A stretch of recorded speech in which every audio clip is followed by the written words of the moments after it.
What's up, everybody? Welcome back to the NYG Blue Zone. It's your boy Attikis, joined today by my main man Rudy, Rudy the Gamer. What's going on, brother? How you doing today?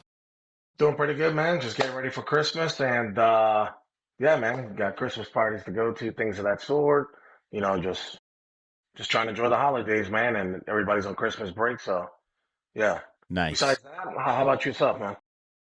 Doing good, man. Yeah, we've been hitting up a lot of Christmas parties also. We're actually going to be going away for the holiday, so that's going to be cool. Oh, Spend that's some what's up. time with some family who we don't normally get to see and spend some time with. Hit up all the restaurants and just go. I think we're going to go see Wicked, the movie Wicked 2 or something like that too. So that'll be cool too. Yeah, But always good to see family and friends and in a festive atmosphere. You know what I mean? yeah, yeah, man. I agree. Yeah. So here we go, man. New York Giants hosted the Minnesota Vikings today. They had JJ McCarthy, who personally I think he is ass, right? I don't think he's a very good quarterback. He has had a tumultuous start to the season. Last couple of games against NFC East teams, he played well. And today, he really didn't play that well either. But 16-3, the Giants lose to a team that they should have beaten. But what do you feel about this, Rudy? Like, because you got a lot of people saying, let's get the dub. There's some people say, no, tank the season. We want to turn a number one draft pick into, more assets because we got a lot of holes on this team that we need to fill. What Yeah. did you see today when you watched this game? For the first time all year, I could say the defense actually kept us in the game. I don't even count last week's game, even though they came a little clutch during the last couple of minutes of the game against the Commanders, where they gave the offense at least one more drive to try to see if they could try to score a touchdown and try to tie with a 2-point conversion. But today was the first day. I thought personally that I thought the Minnesota Vikings were better than what I saw today. My God, are they trash? And with JJ McCarthy, oh my God. And I said it too in my previous video that Justin Jefferson has had like 10 or 11 catches the last like 3 or 4 games for like 37 yards. He's Yeah. done nothing. And I said, of course, come the Giants, he's going to have a great game, which he did. I think he had like 6 catches, 85 yards, no touchdowns, but the Minnesota Vikings did try to hand this game to the New York Giants. If it wasn't for costly penalties, I mean, you're looking at an interception in the end zone, run back for 100 yards for a touchdown that got called back because of a Yeah. neutral zone infraction by Abdul Carter, which, by the Yeah. way, I think hopefully this keeps up for the rest of the next 2 games. But the last 3 games, Abdul Carter, it looks like he's woken up. It looks like somebody's Yeah. woken up a little beast, but he's been showing out. He's had a sack, and all three of the last of the 3 games, he's had a sack. He could have had Yeah. more in the last few games. And even today, he could have had another sack, but again, costly penalties on defense. So what I saw today is JJ McCarthy did not impress me. Um, he was, yeah, throwing the ball in harm's way. And, he wasn't accurate. The only good thing he did was run in for that rushing touchdown. But, I mean, man, dude, look, Yeah. I have a video posted up later on today. It's already made up, but it'll post up later on tonight. The title Right. says the New York Giants won today, and that's just saying, look, man, I want the Giants to win, but Yeah. if this keeps going on, right now we're still holding the number one draft pick, and for Yeah. me, I don't want to hear that. I don't want to hear that bullshit of, hey man, let's go ahead and draft Mendoza. I don't think personally Right. Mendoza's a better quarterback than Jackson Dart.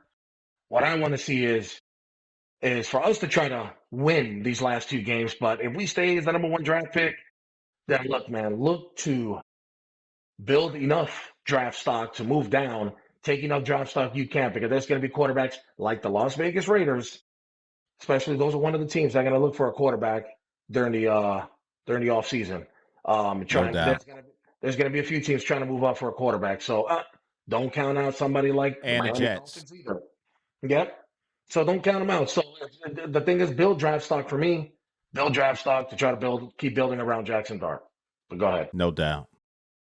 Hey, listen, you called it, man. Like we won by losing, right? It's one of those things where, like, as a fan, and I know you just like me, like at your core, your heart says, "Yo, let's get this dub." Your mind says, "Yo, if we lose this game, but we play well, I'm gonna feel good about playing well." But the L is going to ensure that I get that number one overall pick. Man, you talked about so many things too, and I appreciate that perspective because I think we feel the same way about JJ McCarthy. I just don't think he is gonna turn out to be a good franchise quarterback for the Minnesota Vikings. And I honestly thought that when he went down with injury, all the struggles that we show offensively, that we would find a way to kind of turn this thing around and maybe get some better offensive production. Jackson Dart, he was 7 for 13 for 33 yards. That's the lowest output of his career. I thought it might be the lowest output of the Giants, but in 2023, they had -9 yards for the whole game. So, believe it or not, 33 yards was not the worst offensive performance from the quarterback position. And part of that is Darius Slayton dropping passes, Theo Johnson pass thrown right to him, tipped in the air. And obviously, whenever the Giants do that, there's a defender in the right position to catch that ball and return that interception. Thank God he wasn't able to score, but it turned into an interception. So just not a good outing for Jackson Dart. His receivers certainly did not help him. Thank God we had a really good running game today, right? And you called it, man. First of all, you also brought up Justin Jefferson. And I talked about this on an earlier podcast. I said Justin Jefferson has been starved the past several weeks. I bet you he has a coming out party today, and he did. And what made he only had 85 yards on 6 receptions, but it was how he got them, right? Mm-hmm. He caught the ball before the sticks on 3rd and 14, 3rd and 15, 3rd and 12. He caught it before the sticks and was able to convert those into first downs when you just felt like the Giants were going to stop them, force them into a punting situation, get the ball back, and now we get to see Jackson Dart maybe. And I don't know what the hell Kafka was doing. Like, you had such an effective running game. Why weren't you using play action? And he did not do that. It frustrated me Mm-hmm. royally, but Yeah. it was really good to see. Yo, Rudy, our defense actually looked really good today, right? I Yes, they mean, did. Brian Burns, 2 sacks. One of them resulted in a forced fumble. You also had Abdul Carter, and whatever is going on with Abdul Carter as of lately, keep it going because dude is out there balling. Mm-hmm. He had a sack today. You also had who else was it? It was Golson, Chauncey Golston. Golson, who couldn't get on the field all year. Finally got on the field and he got a sack. And it looked like Dexter Lawrence was about to get one too, but he wasn't able to get that sack because it was an effective screenplay by the Vikings. But I was very disappointed with the Giants offensively. I think it had more to do with Mike Kafka, and I can't understand why he was so run heavy and didn't think about passing the ball. But when he did, these receivers were dropping. It was pissing me off, bro. But we won by losing, right? And I'm never happy about a Giants defeat, Right. but the prospect of us. Here's the thing that gets me, Rudy. The Vikings, and you said it. I didn't realize how bad they were. They looked terrible. But Yeah. how do you let a backup quarterback come in there, Brosmer come in there, and go 7 for 9? 7 for 9 against a defense that was playing that well and effectively get the first down to run the clock and win the game. How you do that? Well, I'll tell you what, it's a combination of just trying to get the ball back. I think the with what's his name? Charlie Burns Browns. What's the defensive Brosmer? Yeah, Brosnan. Yeah, I think he was getting a little Charlie desperate. Bullen you're talking about, our defensive coordinator. Yeah, yeah. Interim DC. Yeah, I think he was getting a little desperate. He was sending a little more heat, and He he was was. blitzing a lot more, especially in the beginning of the fourth quarter. And it looks like it was almost like every down he was blitzing. which was effective. I say more than often, but the thing is, they weren't getting to the quarterback quick enough during those times sometimes where he was able to complete these 3rd and 17s to Justin Yeah. Jefferson or whatever the case may be. But the what happened today was overall the defense had 4 sacks with net yards. The Minnesota Vikings with their net yards, it was only like 126 yards. Where the Giants, yeah, you said 33 yards, even at -9, because I remember that game, -9 yards. The Giants had a net yards of passing of 13. They got sacked 5 times. That's Yes, they because did. Andrew Thomas, All Pro, Pro Bowl left tackle, went out early in the second quarter with a hamstring injury. John Runyon, he was out, our starting left guard. John Michael Schmitz, he's been playing better, but I still think Schwartzman is a better center, so he stepped in. Um, yeah, I thought later in the third quarter, the Giants offense was holding up a little better, but the Mike Kafka, which is also in my video for later, Mike Kafka's play calling was horrendous, horrible.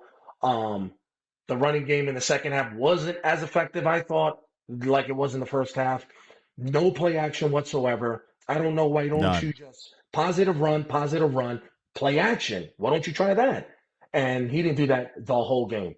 Jackson Dart didn't look like he was confused of any kind. It was just once you have Andrew Thomas go down, we talked about this earlier during the year. If he goes down, that offensive line is not the same.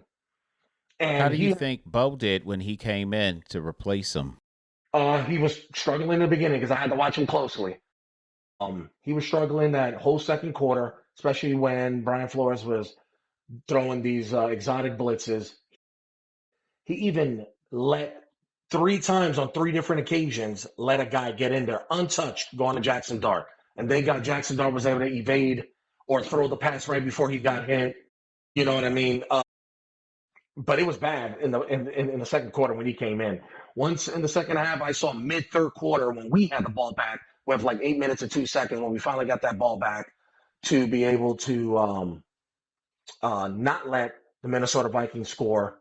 After all that 7 minutes, they had a 7 minute drive where it didn't go nowhere. It stalled out. So, Yeah.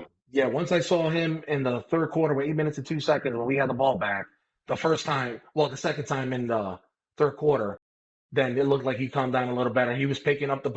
blitzes, but Jackson Dart didn't look rattled. It's just, holy shit, man. It's just Mike Kafka's play calling was horrendous. Yeah. And then I think Darius that Slayton, Darius Slayton, I'm done, bro. I'm done with that guy, man. He's a good guy.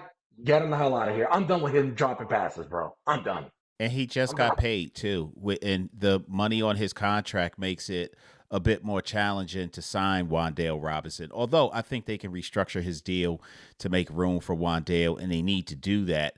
I think that Slayton will probably end up being a depth piece, but he can't be your two, not when dropping passes like that. He's done it too consistently. In fact, somebody called him Sugar Water Slayton. And that's a very fit name for him because when you need him to catch a ball to extend a drive or to catch a touchdown, he drops the pass. And these are good passes. It's not like he had to contort his body in a difficult way. He had to fight through a defender to get to the pass. The passes hit him in his hands. In this one, he was in stride. So not only would he caught the ball for a first down, he would have probably gained another 15, 20 yards also. Thankfully, on that particular drive, on the next play, there was a PI called against the defender on Wandale Robinson, so they were able to get the first down anyway. But they still couldn't do anything with that on that drive.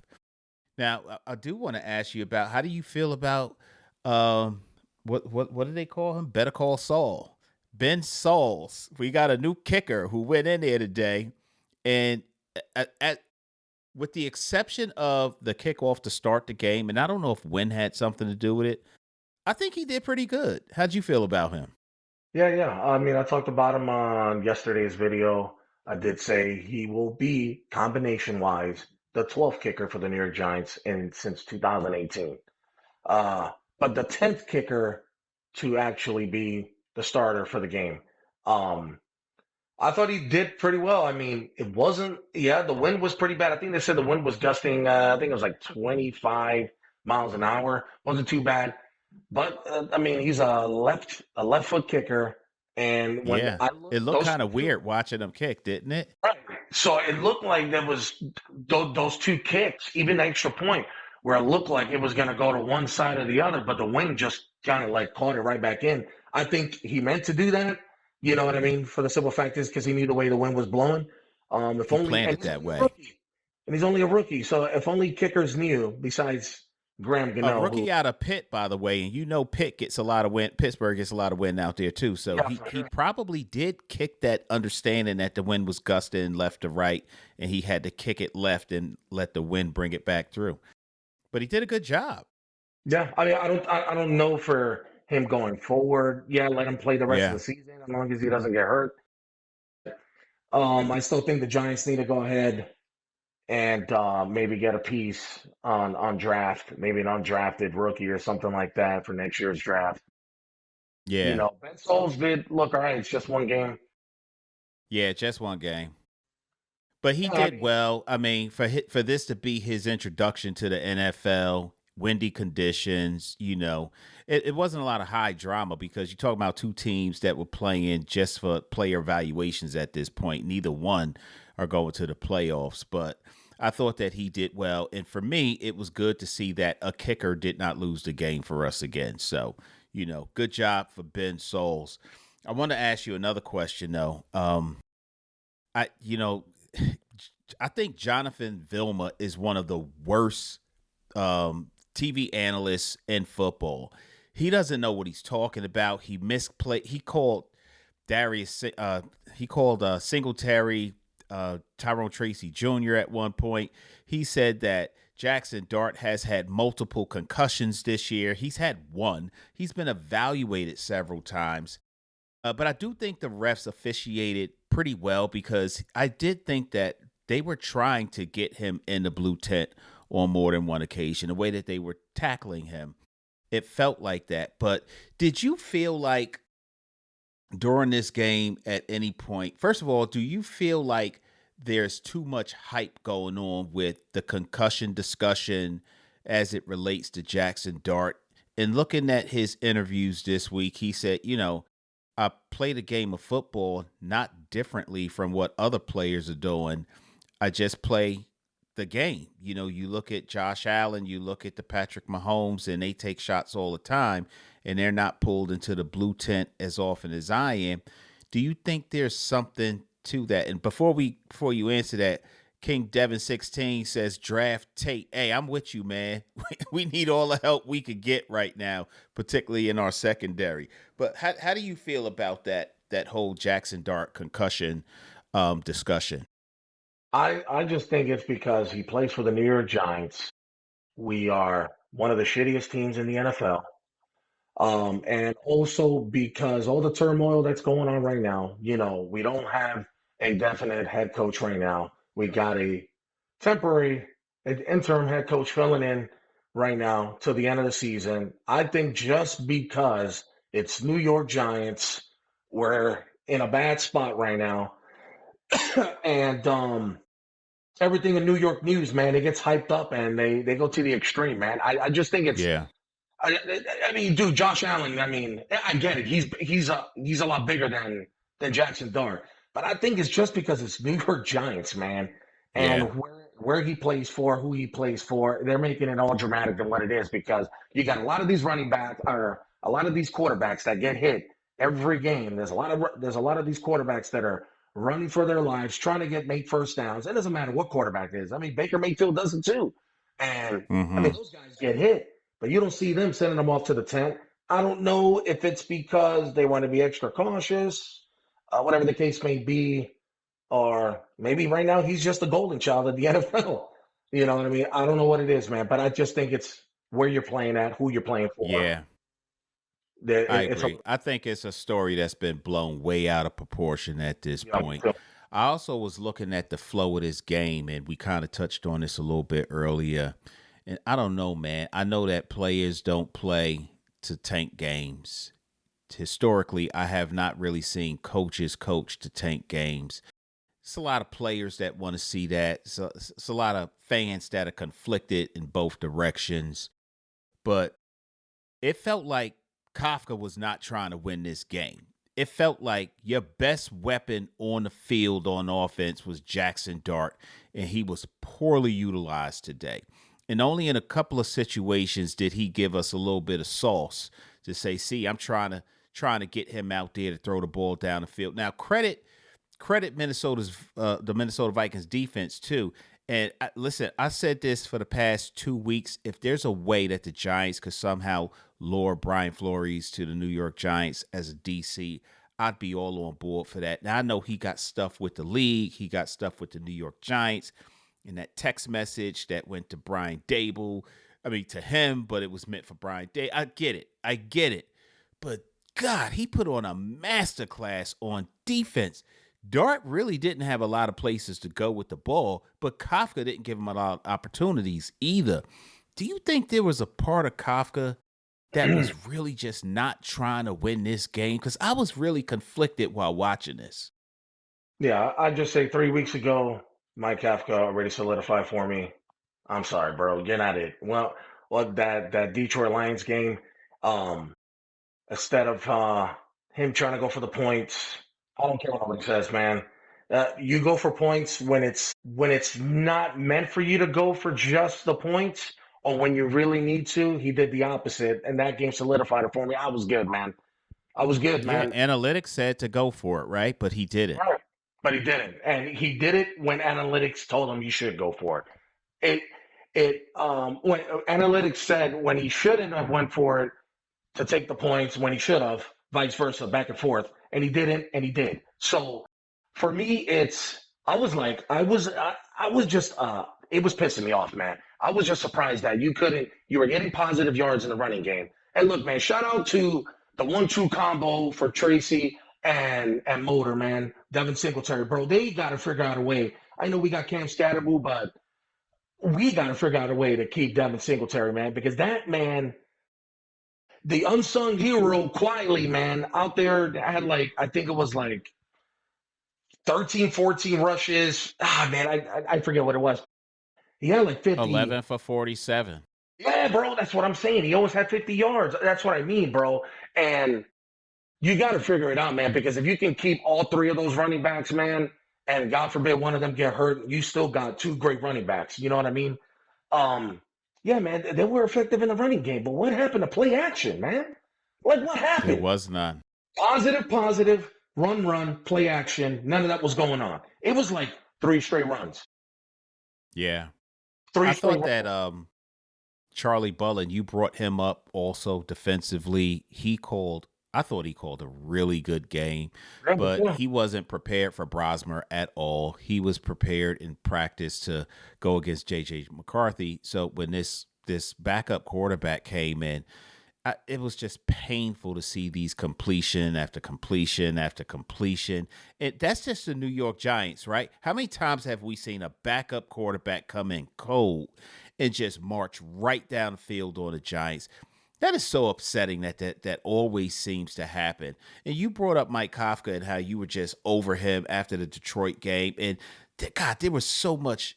I mean, part of it was I think we were just excited that Brian Dable was gone because he was easy to point the finger to. So Green Bay Packers, Mike Kafka takes over as the head coach for the New York Giants, and they played well, right? Without Jackson Dart. He had Jameis Winston starting as his quarterback. And then the following week to play against Detroit, they played well. There were errors, right? And you kind of say, okay, first game jitters as a interim head coach. He's not going to do everything perfectly. He's going to make mistakes. Let him get that out of his system.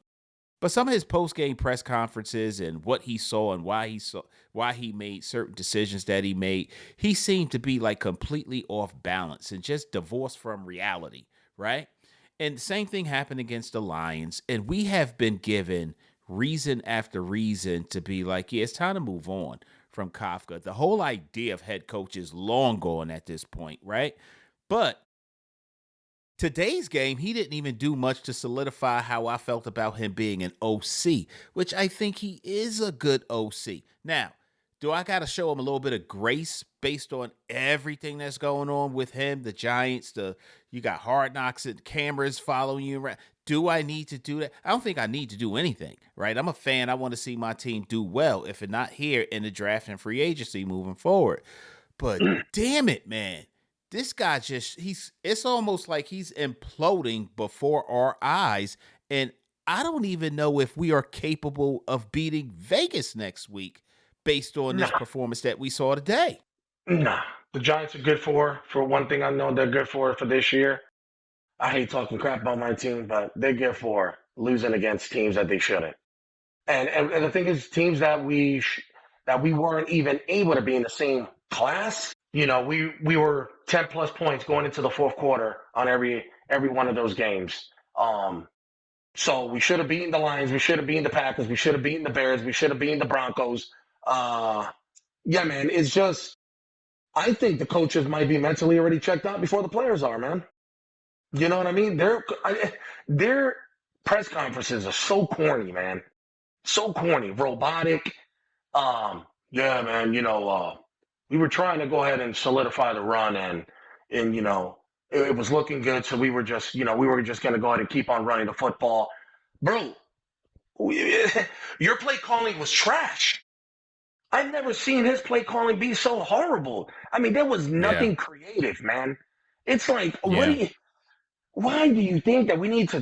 This guy, bro, he didn't attempt a pass, which was an incomplete pass until late in the second quarter. At one point, Dart was 0 for 2 with an INT. And that was after running 16 plays. That's That's crazy. pathetic. Yeah. And then Crazy. defensively, as well as they did, you can't give up 7 to 12 third down attempts. 7 of Brian 12. Flores, Their Brian efficiency was Flores over had you shook. 50%. Brian Flores had you shook like that, bro. Come He on, man. did. That's crazy. Yeah, he's not meant to be our head coach, man. I'm good, man. Pass. Yeah. I mean, I'm they good. beat the Vikings had 126 passing yards, 114 rushing yards. Giants Right. had 13 passing yards to 128 rushing yards. So they were very efficient in a run game, but they didn't use it to open up the play action, which was crazy to me. And then the amount of sacks that they were able to get, they got to Jackson Dart. And Jackson Dart looked like he was a little hesitant at times also. I don't know if he was just uncomfortable throwing into some of the coverages that Brian Flores drew up, or if he just felt uncomfortable overall. What did you think about that? I think he was once Andrew Thomas went out. That's when I saw him become uncomfortable. I Mm, said on my video that's going to be posted up later on today is that Jackson Dart didn't look uncomfortable in the pocket. It's just once Andrew Thomas went down, and then it was you already had to deal with John Running not being in there, and then John Michael Schmitz going out injured too. That's when he looked a little rattled, man. He didn't trust his offensive line after that, bro. Once Andrew yeah, Thomas went down, he didn't trust his offensive line, and I saw the difference, man. But yeah, then again, you want to help out your rookie quarterback, but you got wide receivers like Darius Slayton that do what they do best, man. Sugar water. yeah. Right. Sugar Water Slate and run blocking. I thought the line did a pretty good job, but pass pro they were terrible. And I thought Schlotty played well when Schmitz went down. Runyon. I mean, we definitely saw that our depth is not very good. No. And that's just been across the board with this team. But this was another indicator that we just did not do well making sure that we had good talent on a team. Now, I know you got to go. I want to ask you one last question. How you feeling about Joe? So ownership has said that they're going to keep Joe Shane going into next year. They haven't said that again lately, but they said that pretty emphatically 5 weeks ago. And now here we are, and we have gotten probably worse in some regards. And sometimes it felt like we got better and showed improvement. Sometimes we've gotten worse. Based on where we are right now, can you imagine Joe Shane being brought back as the general manager of this team? Or do you think they're just going to let the season end and Black Monday give him his walking papers? Yeah. I think Black Monday will give him his Walker papers. I think it's just all for show, just to keep the the boat steady, man. Just to calm everything down. Hey, man, these firings already happened. These temporary guys are filling in. Let's calm everything down. Yeah, he's gonna be here to go ahead and help us get our next head coach. No, I think it's all smoke and mirrors, bro. I think he's gonna get fired, and it doesn't help him out that since then when they said that they've gone 0-5. So it Yeah. he's done. He's done. Plus, he was a laughing stock last year for uh letting Saquon Barkley go and then winning a Super Bowl. But behind that, you know what I'm saying? So, nah, Yeah. man, I'm good, bro. Joe Shane, it's time for you to ride out, man. I'm just been saying on my videos, I'm tired of these first time GMs and first time coaches. They haven't been well for us. You know what I mean? It's time to go ahead and get somebody who's done it, has been there. You know what I'm saying? And you got to find the right GM with the right coach, man. But you got to find somebody that's already been seasoned and done it before, and give that a shot again, bro. Because yeah, anywhere I know where Dave Gettleman was going with his vision, but Danny Jones was not the quarterback, man. You know what I'm saying? You know, I was screaming on one of my videos years back on the draft, be like, all right, man, let's go, man. Pick the guy from Wyoming that nobody's gonna pick from the FCS. I can see that. I wanted Josh Allen, bro. I wanted Josh Allen, not Daniel Jones. A lot of people wanted Dwayne Harrison. Dwayne Harris, that was God rest his soul. The quarterback who passed away came from Ohio State. Dwayne Harrison, Haskins, No, Dwayne what was his Haskins, name? Dwayne Dwayne Haskins. Haskins. God rest his soul. But yeah, a lot of people wanted Dwayne Haskins. I'm like, nah, man, I'm good with that. He hasn't played long enough for me to be like, yeah, he's a good Yeah. quarterback. Nah, man, I was good. I wanted Josh Allen, but of course we got Yeah, Daniel. he didn't have enough time in Haskins. I was not on the Haskins bandwagon either. Josh Allen, I was at that first game that he played at MetLife Stadium, and I was actually one of the season ticket members who was selected to hold the flag on the field for the national anthem. And I stood next to him, and the guy towered over me. And I'm 6'2". I got some height. This dude was big, man. He was a lot thinner back then. They won that game, unfortunately, but yeah, look at Josh Allen now. So, but I'm with you. I think that Joe Shane, his key card needs to be deactivated at the conclusion of our final game at MetLife Stadium when we host the Dallas Cowboys.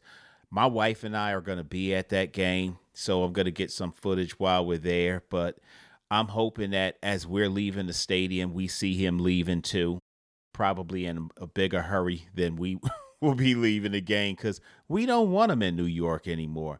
And I honestly think it would be ownership malpractice to keep that guy. Like, this is a business overall. And I don't know how uh, Shane, Mara and Tish can justify keeping a person who is spoiling your product. And that's what's happening. And I don't know how many different Giants news outlets and media coverages and podcasts you follow, probably just as much as me. But universally, we are saying it's time to move on from Joe Shane. Yeah, man. We need a change. We need a difference. We need a difference maker.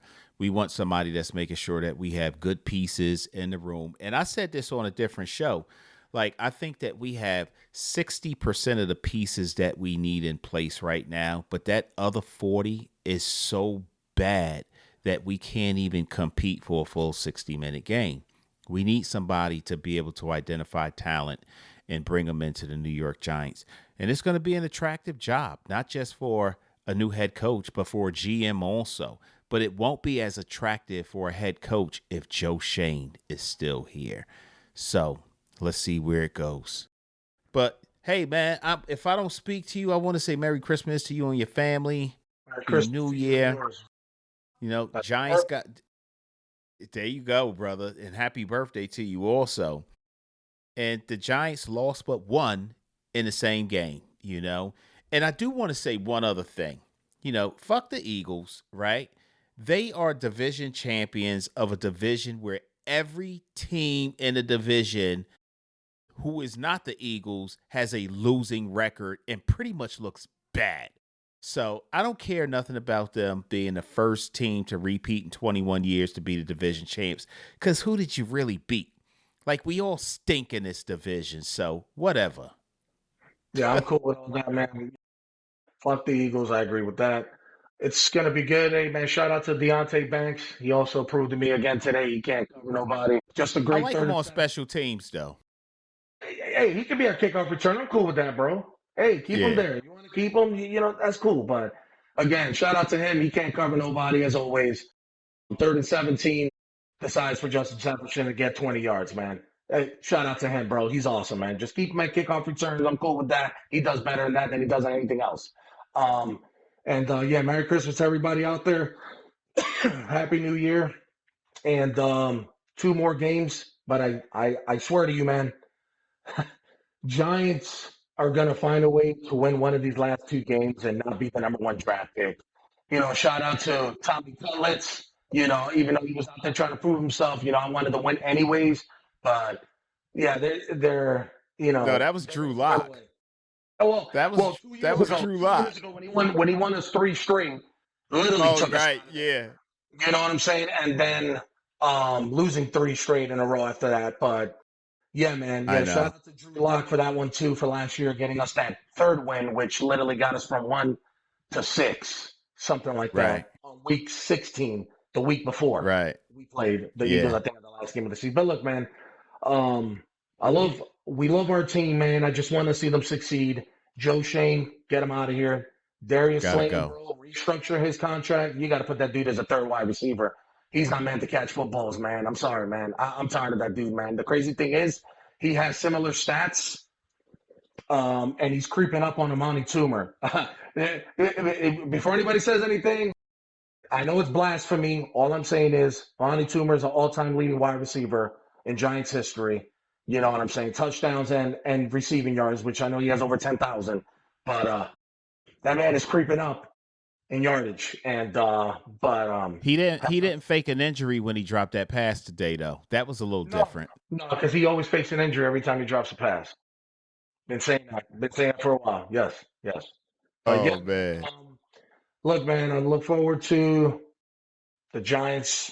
I want look, get it straight. I want them to win next week, but then again, they ain't gonna win.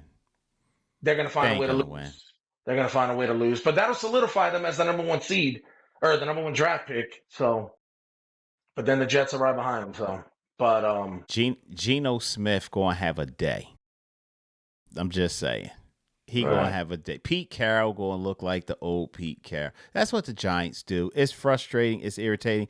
And normally I would care, but this year they'll be doing me a favor. Go ball out, Geno Smith. When they said that to you, you ain't right back. Do that. Do that. Be that guy again. You know what I mean? But listen, thanks everybody for joining us. We appreciate y'all. Don't forget to like, subscribe, hit that notification bell so every time we drop some new content, you're one of the first ones to be notified. And I'm going to say it anyway, go Big Blue, but No big I deal. kind of want the draft pick, so we'll see how it goes. See how it goes, man. All right, Rudy, enjoy the Christmas party. Talk to you soon, brother. Brother. Peace. Peace. Yeah, a lot of girls probably crying from my old high school. Look, they see me everywhere they go, I probably would too. Look, crossed over to the Jordan man like I'm Michael. Yeah, eating blessings so much I might need lipo. Yeah, tailored for the doves like I'm walking in chucks. Yeah, it's just in this plan, man, I see how y'all shook. Look, knew that I was great ever since I was a rook. Man, all y'all singles making me look good. Okay, praise to the Most High, yeah, that's Jesus. Look, but when it come to this rap thing, I can't lose. Yeah, back-to-back number ones, that's a thing greats do. Yeah, tell them boys that ain't nothing I can't do. It's my year. It's my year.